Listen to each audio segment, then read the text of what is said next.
The future for myelofibrosis is very bright. We've learned a deep variety of things. One, JAK inhibitors clearly are beneficial, and there are additional JAK inhibitors that may become available in the future. As I mentioned, first, Fedratinib is now approved and available in the US. Likely that will follow elsewhere soon. But two others likely will become approved, both Pacritinib, which has had activity in particular in patients with low platelets, as well as others, and that is undergoing its own regulatory process to kind of optimize the dose, safety, efficacy, things of that nature.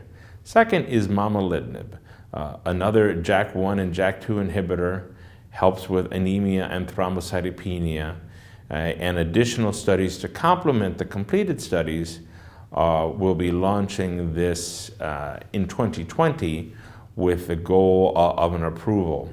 So perhaps multiple JAK inhibitors that might be an option.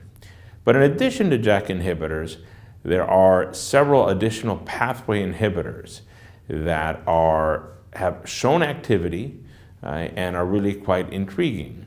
And the ones that I would highlight, and there are many, but the ones that seem the most likely to be successful at this point includes LSD1 inhibition, and LSD1 has an impact on stem cell differentiation, megakaryocytes, potentially the fibrosing process.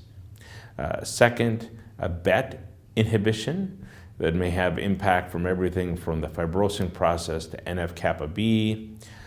Third, MDM2 inhibition that impacts the p53 pathway. And third, inhibiting TGF-β that also might inhibit the fibrosing pathway. So a variety of different pathways, all aiming for different aspects of the fibrosing process that may have additional important areas of activity, may be beneficial alone or perhaps in combination with JAK inhibitors as very different pathway inhibitors.